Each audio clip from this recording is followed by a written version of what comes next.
Miracle Stain Away Formula. Tanggal ang makapit, madikit, at malupit na dumit mancha.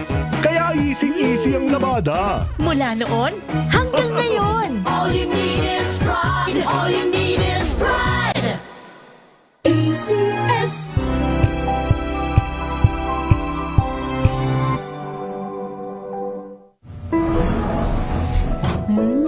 Amoy forever. Amoy LQ. Amoy New Cala Berry Blooms. Amoy Cala, amoy good vibes.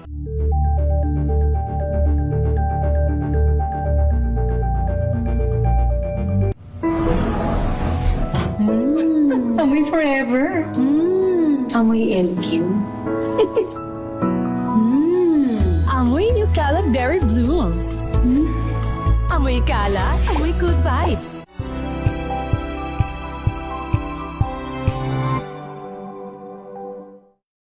Mga balitang gigising sa inyong umaga. Mga balitang kailangan mong malaman. Mapapakinggan sa ACS Balita sa 2x2. Kasama sina Anthony Taberna at Jerry Baha. Lunes hanggang Biyernes.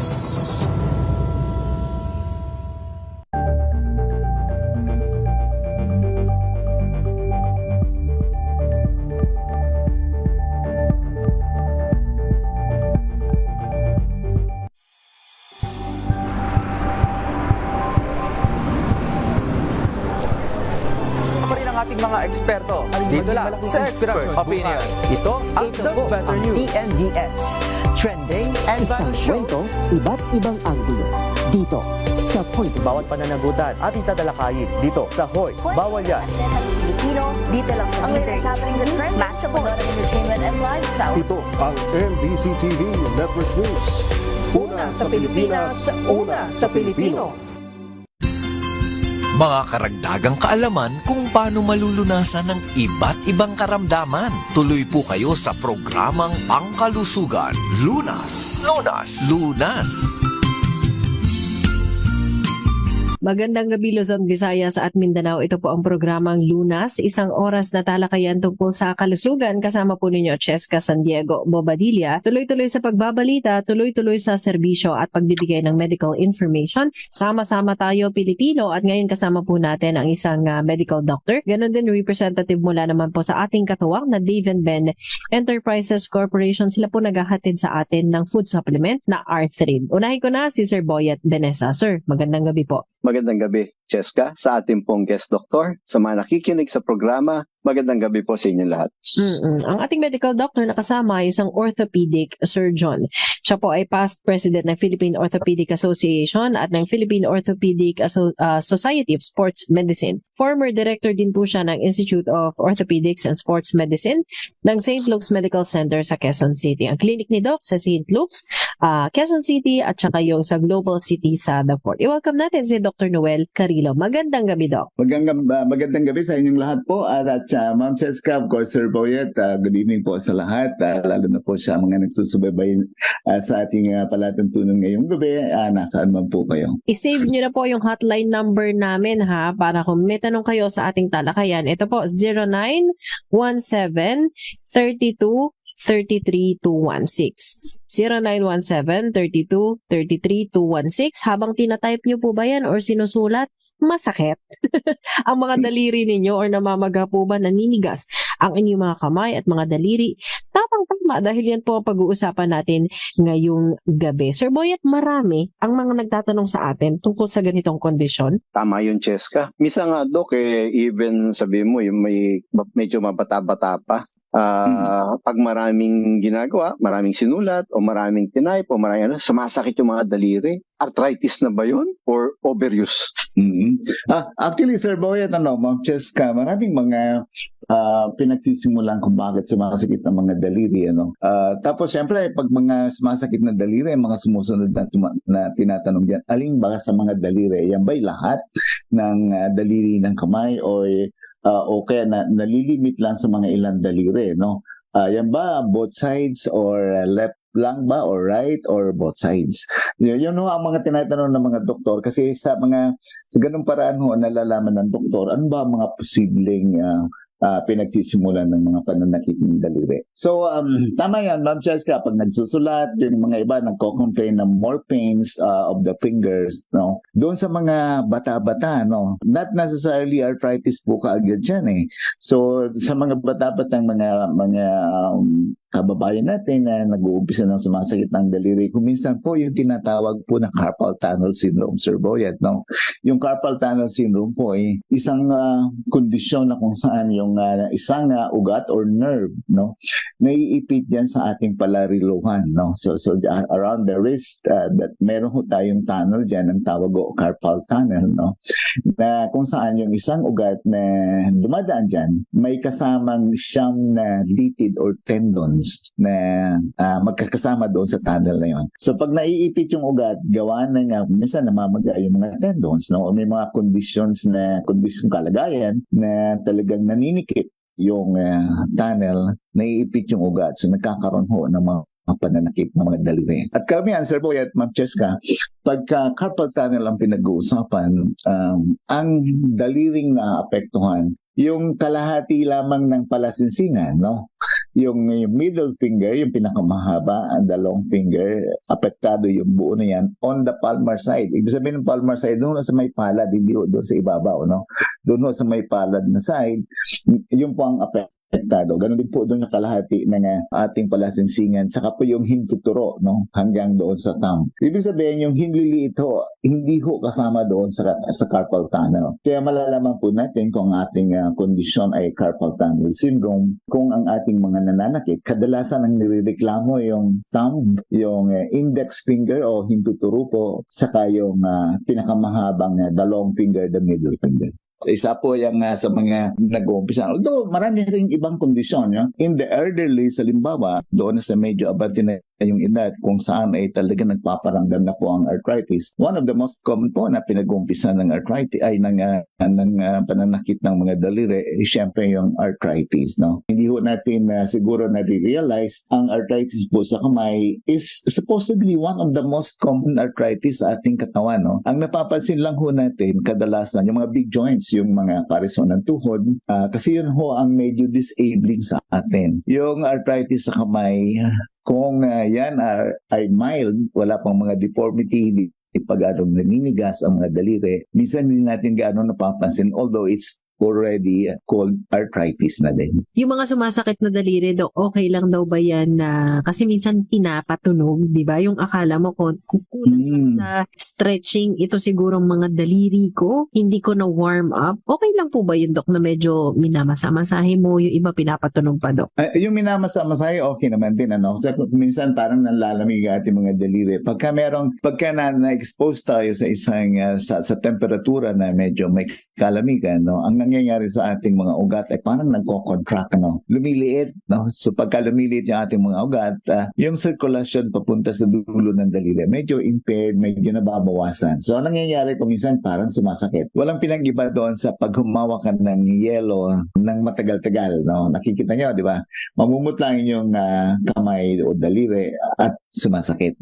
There's pain that you will feel. Gawa po sa medyo nalimita yung circulation. So, pwede mangyari yun na talagang sasakit dahil nga na-expose ka sa malamig na temperature, no? Kaya ang ginagawa natin, Ma'am Cheska, related to your question na dapat ba i-galaw-galawin, yung masahe ng konti na ganyan actually would stimulate parang return of the normal caliber of the blood vessels. Parang pagka medyo nainitan at medyo minamasahe, tinahawakan at naiinitan niya, bumubuka ulit yung sirkulasyon. At pag bumuka, medyo bumabalik doon sa tamang temperatura at nawawala yung pananakit, no? Pero yung pinatutunog, medyo exaggerated na exercise, kumbaga, or stretching, no? Gusto natin i-stretch yung ating mga joints, diba?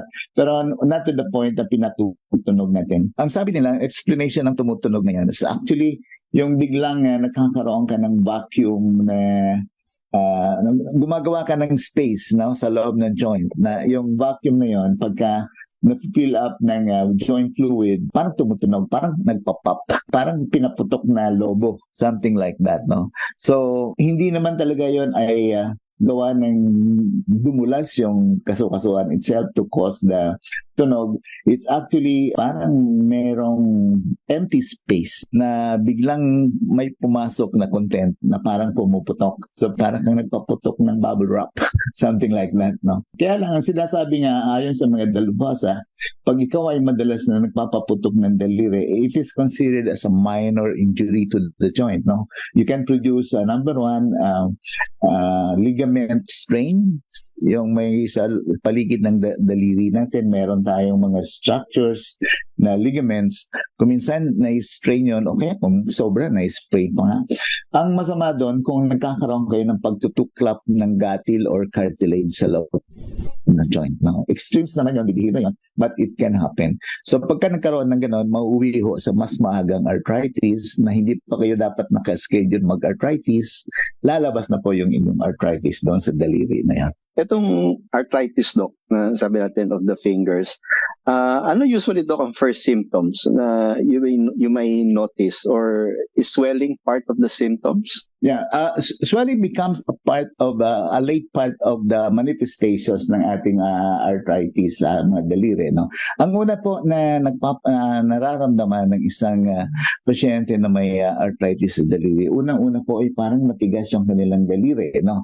Especially kung bagong gising, no?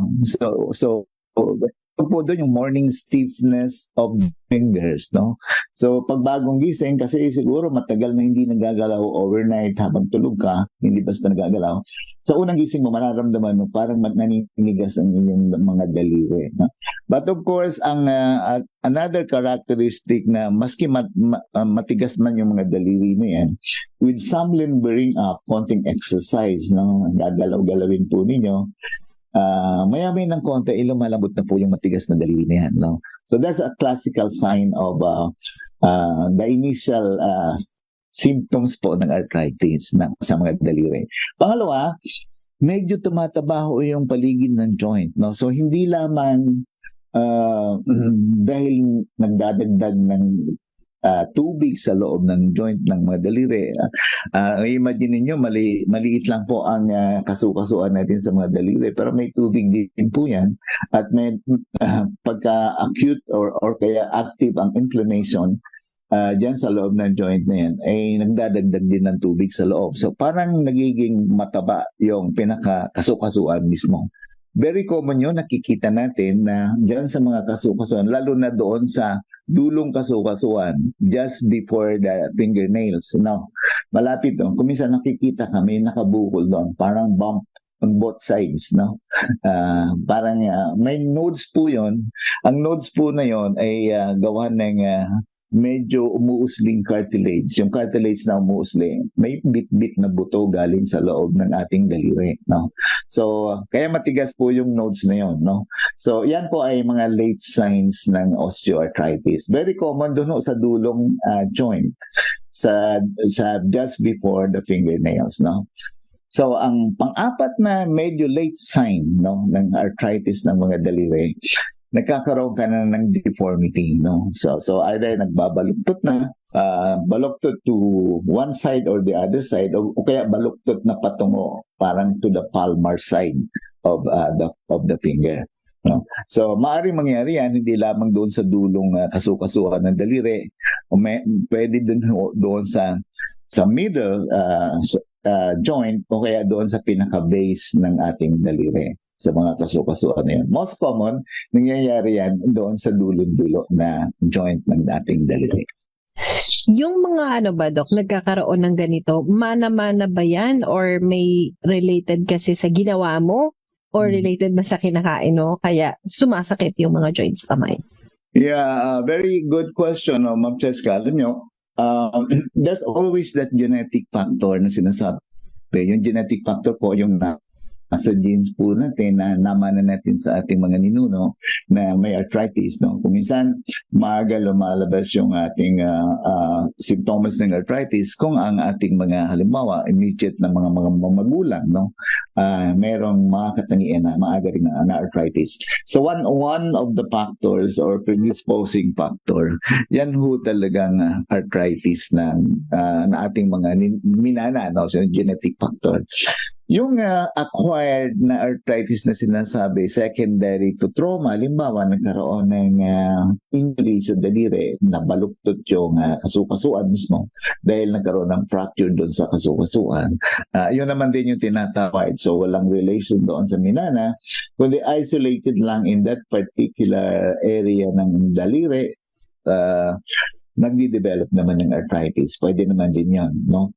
So, yung iba predisposed naman sa uri ng mga gawain sa ating work-related situations na halimbawa kung bibigyan ka ng dalawang tao, halimbawa ikukumpara mo yung isang nagtatrabaho sa opisina na ang hawak ay isang pen lamang o kaya sa keyboard ng computer, kumpara mo sa isang karpentero, maagang magkakaroon ng arthritis sa kamay yung karpentero kumpara doon sa nagsusulat lamang. No? So, yan ang mga factors ng occupation na will bring about early degeneration ng ating mga joints sa kamay and produce early signs of arthritis.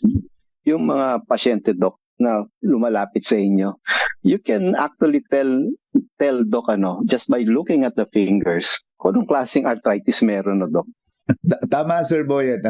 Napag-uusapan nga natin dati pa sa ating mga episodes. Sinasabi natin that at least there are 3 most common types of arthritis. Yung isa yung related sa uric acid, which is gout. Arthritis din po yung pag napupunta sa joint. And of course, the other one is rheumatoid arthritis.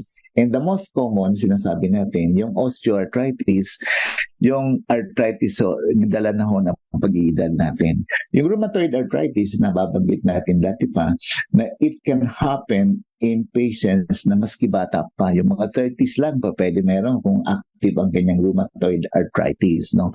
Yung uric acid, mga 40s, pwede nang mag-umpisa ng problema ng uric acid. At pag napunta sa mga daliri ng kamay, yan po ay yung gouty arthritis kung tawagin. Pero may mga palatandaan kung paano mo madidistinguish. Titingnan mo lang ang mga daliri, ang kamay mismo. Kung paano malalaman mo, magkaroon ka kaagad ng hint kung ito ba ay rheumatoid arthritis or a simple osteoarthritis of old age o kaya naman gout arthritis. No? So, number 1, palatandaan, sa rheumatoid arthritis, ang pamamagaan ng daliri ay parang buong daliri ang namamaga, hindi lamang kasukasuan. No? So, parang kandila ang itsura ng daliri. Kumbaga, tumaba ng parang kandila, which means parang itsurang tapering na ang pamamagaan niya ay uniform from the base hanggang sa dulo. Ayon. So parang kung description sa libro po niya, parang candle-like swelling eh. So yan po sa rheumatoid arthritis. Bakit po ganon? Kasi sa rheumatoid arthritis, hindi lamang kasukasuan ang apektado. Apektado din ho yung mga tissues, yung litid, yung all the structures under the skin, kasama po yun. Sabay-sabay po sila lumolobo at namamaga. At nagpapakita ng uniform expansion from the base hanggang doon sa dulo ng daliri. Yan po sa rheumatoid. And most of the time, sa rheumatoid naman, involve halos lahat ng daliri. Hindi lang pinipili yung isa, yung hintuturo lang o yung lalaki. Lahat ng daliri po kasama. Okay. Doon naman sa gouty arthritis, Sir Boyet, sa Ma'am Cheska, makikita mo na merong pinipili na joint, hindi lahat. No? So, pag nakikita ka ng, kunyari, isang kasukasuan, kunyari, sa hinlalaki, mataba yung isang kasukasuan na nasa gitna. At wala nang iba kundi yun lang. At pag pinisil mo ay nakakapakang parang may mga nodule. Parang may mga kasi size ng monggo na nakakapamad, nagbubukol-bukol. Kung minsan, kung medyo malaki, kung minsan naaaninag mo sa balat, yung maputi na parang chalk. No, yung mga crystals na uric acid po yun. No? So, madali mong mahulaan na ito ay malamang uric acid problem, which is your gouty arthritis. No? Sa osteoarthritis naman, parang very malabig lang yung kamay. Ibig sabihin, wala masyadong namamaga, but the joint na apektado lang, doon lang siya medyo nakabukol, pero yung gitna ng daliri na wala sa kasukasuan, parang manipis naman. No? So, na-imagine nyo, parang bamboo di ba? Yung pag pinanonood natin, pinagmamasdan natin ang isang bamboo, yung mga nodes ng bamboo, doon lang malaki, tapos yung gitna sa pagitan ng bawat nodes, sa pagitan ng dalawang nodes ay parang normal lang, maliit lang ang kanyang size. Ganun po ang osteoarthritis. At pag nakuha mo yung medyo late osteoarthritis na, makikita mo may konting deformity na doon sa mga joints. Most of the time, ang deformity doon sa dulong-dulong joint ng daliri. Noong ako ay siguro parang elementary yata, yun, in-enroll ako, Doc, doon sa mga piano lessons, di ba, gano'n, guitar lessons. Pero piano lessons, yung natatandaan kong nag-enroll ako, at yung aking teacher ay lola na that time, Doc. At ang napapansin ko, yung kamay po niya, deformed talaga siya, Doc, although very efficient. Nakakatugtog pa rin siya, talagang hindi nag-miss out, kahit na-deformed yung mga daliri, kasi parang baliko na talaga yung iba. So, ako, dahil, syempre, bata ka nun, inisip mo, dahil ba to sa pagpapiano niya, or may sakit talaga siya sa mga joints, Doc? Pwede kasing related doon sa occupation, kasi occupation is also a factor lagi na to develop the deformity doon sa arthritis. So, maaring meron siyang kinalaman doon sa deformity na meron siya gawa ng kanyang regular playing ng kanyang mga keys sa piano. So, hindi mo pwedeng isantabi yung factor na yun. Kasi yung the forces that are exerted doon sa mga daliri na yun, constantly and persistently, limbawa, many times in one day for many days in 1 week, yun ay magdadala ng parang deformation of the joint. Ini-stretch mo halimbawa ang mga supporting ligaments on one side of the joint while the other side ay hindi. Siyempre, babaluktot yung joint papunta doon sa hindi na-stretch na side of the joint. Yung ating mga listeners, I'm sure meron na silang mga tanong na naiisip at gustong itanong sa atin. Kung meron po kayong gustong mensahe ipadala sa amin, sa maraming pamamaraan, pwede niyo po kaming maabot. Una, sa text hotline. Ganon din po sa Facebook pages na meron po tayo. Unahin ko na yung Facebook page ko po, Cheska San Diego Bobadilla. Hanapin niyo lamang po. Mag-iwan kayo ng mensahe. Or sa Facebook page naman po ng Arthrid. Yan po ang katuwang natin na food supplement ngayong gabi sa ating discussion. Mayroon ding text hotline, Sir Boyet. Opo, 0917-32-33-216. Sa ating pagbabalik, may mga babasahin na tayong ilan sa mga katanungan tungkol sa sumasakit na mga joints sa daliri, lalo na kung kayo ay kailangang mag-type, kailangang sumagot ng mga nagchat-chat sa inyo, sa inyong cellphone, or sabi nga ni Doc ay work-related. Hindi naman pwedeng huminto sa pagtatrabaho dahil lamang may masakit kayo sa inyong kamay. Babalikan natin ang ating talakayan, katuwang po natin ang Arthrid. Ito po ang programang Lunas. Babalik tayo matapos lamang ang ilang paalala.